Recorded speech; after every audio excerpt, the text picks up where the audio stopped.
I now give the floor to the representative of Japan. Thank you, Mr. President. I would like to join the previous speakers in congratulating the adoption of the present resolution by consensus. The challenges of climate change and its possible security implications are now our shared concern.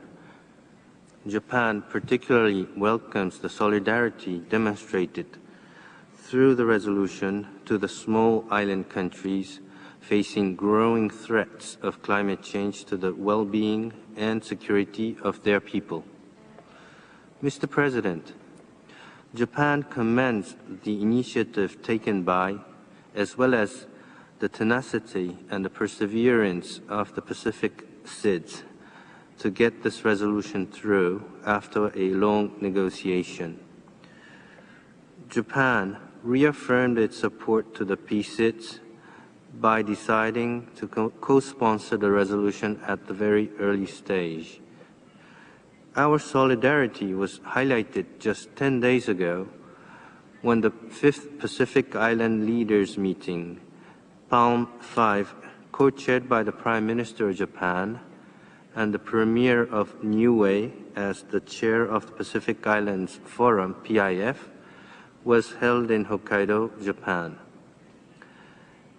In this meeting, the leaders of Japan and the PIF expressed their resolve to pursue the shared objective of ensuring a secure, resilient, and more prosperous region.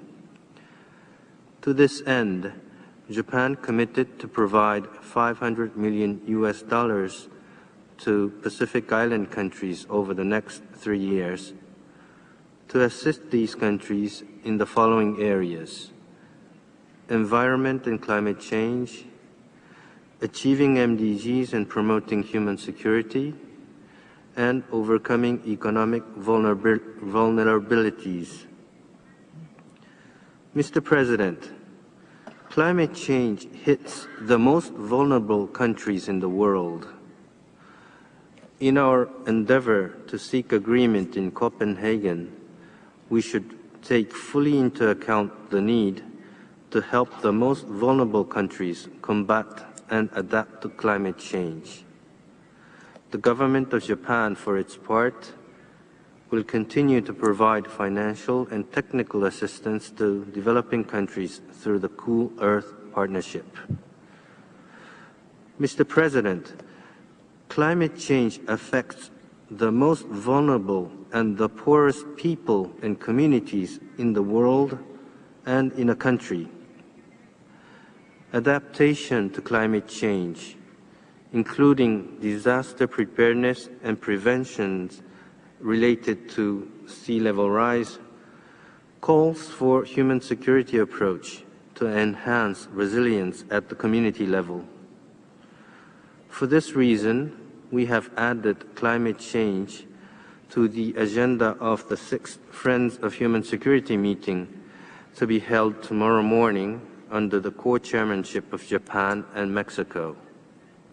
I encourage all delegations to participate in tomorrow's meeting.